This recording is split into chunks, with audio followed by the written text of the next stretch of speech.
بیت المقدس کے بنانے کا کام ان سے لیا، ایسا تو کیا جا سکتا جی۔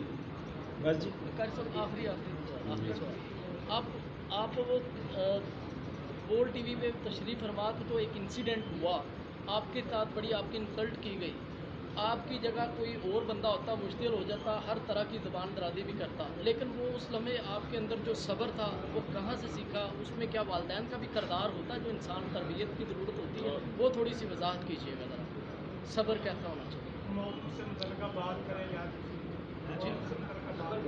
جی تو ہر جنرلی سر جادو ٹونا موضوع نہیں تھا، سب سوال ہوئے ہوتے رہے، مسئلہ نہیں ہے۔ دونوں پڑھی گئی، اگر اذان دوہری ہو تو اقامت بھی دوہری، اذان اکہری ہو تو اقامت اکہری۔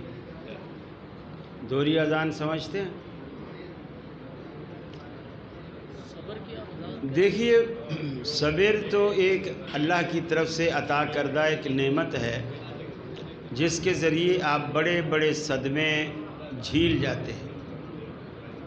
اس میں والدین کا بھی ہاتھ ہوتا ہے، اساتذہ کا بھی ہاتھ ہوتا ہے، اور ماحول کا بھی ہاتھ ہوتا ہے، اور اللہ کی مدد اور نصرت بھی اس میں شامل حال ہوتی ہے۔ اس میں میں نے صبر ضرور کیا، لیکن اللہ تعالیٰ نے اس کا مجھے اتنا صلہ دیا کہ اسی پروگرام کے 3-4 دن کے بعد ان کا وہ پروگرام بالکل فلاپ ہوا، ریٹنگ بالکل لاکھوں سے سینکڑوں پہ آ گئی، اور وہ مجبور ہوئے کہ وہ معافی مانگے، اور لائیو شو میں انہوں نے معافی مانگی، 3-4 دفعہ یہ الفاظ کہے بھی اگر ہم سے کوئی زیادتی ہوئی ہے تو ہم معافی چاہتے ہیں۔ معافی کے بعد وقفے میں مجھے فون کیا کہ جی قاری صاحب آپ کی ضد ہم نے پوری کر دی ہے، اب بتائیں آپ کا کیا ارادہ ہے؟ میں نے کہا جی کل گاڑی بھیج دینا، میں آ جاؤں گا۔ تو میں پھر چلا گیا۔ تو اس میں میں نہیں سمجھتا کہ ہمارے لیے کوئی اس میں بے عزتی یا سبکی کی بات ہے۔ یہ ایک ایسا میدان ہے جو ہمیں کسی قیمت پر خالی نہیں چھوڑنا چاہیے۔ وہ تو چاہتے ہی یہی ہیں کہ میں نہ آؤں، وہ یہی چاہتے ہیں کہ میں نہ آؤں۔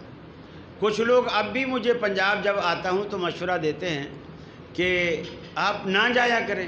میں کہتا ہوں یہ تو آسان کام ہے، نہ جانا تو بہت ہی آسان کام ہے۔ یہ تو سمجھو بغلیں بجائیں گے اور اکاڑوی تو لڈو بانٹے گا اگر میں نہیں جاؤں گا۔ تو اس اصل میں یہ جو میدان ہے یہ ہمیں خالی نہیں چھوڑنا چاہیے۔ کچھ لوگوں نے مجھے یہ بھی مشورہ دیا کہ جی جس طرح وہ 5-6 بندے بٹھاتے ہیں تو آپ اپنے ساتھ بھی چلو 5-6 نہیں تو 2-3 بٹھا لیا کریں۔ میں نے کہا جب اہل حدیث 2-3 بیٹھے ہوں گے نا پھر ہم بریلویوں سے نہیں لڑیں گے، آپس میں لڑیں گے، یہ ہمارا مزاج ہے۔ پھر وہ اب مثال کوئی بھی مسئلہ دنیا کا بتا دو جس میں اہل حدیث سارے متفق۔ اب ایک بولے گا مسفل کیا سوال آیا کہ جی نماز کے فرضوں قیام جو رکوع ہوتا ہے اس کے بعد جب بندہ سمع اللہ لمن حمدہ کہہ کر کھڑا ہوتا ہے تو ہاتھ باندھنے چاہیے یا چھوڑنے چاہیے؟ اب وہ اگر اہل حدیث باندھنے والا ہے تو وہ کہتا باندھنے چاہیے، میں بولتا 100% غلط ہے، ہاتھ چھوڑنے چاہیے۔ اب وہ بغلیں بجاتے اور ہم آپس میں مناظرہ کرتے۔ تو ان کا جو ہے مسئلہ وہ ہیں تقلیدی لوگ، جو امام کا مسئلہ وہ سب کا مسئلہ۔ ہم تو ہیں بے پیرے لوگ، ہمارا تو امام ہی کوئی نہیں ہے، ہم تو بے مرشد لوگ ہیں، تو ہم کس کی بات کو فالو کریں گے؟ ہمارا تو بچہ مفتی ہے، ابھی پڑھے گا بعد میں فتویٰ پیدائشی طور پر دینا شروع کر دیں گے۔ ہم تو مفتیوں کے بارے میں خود کفیل ہیں، کسی کی ضرورت ہی نہیں۔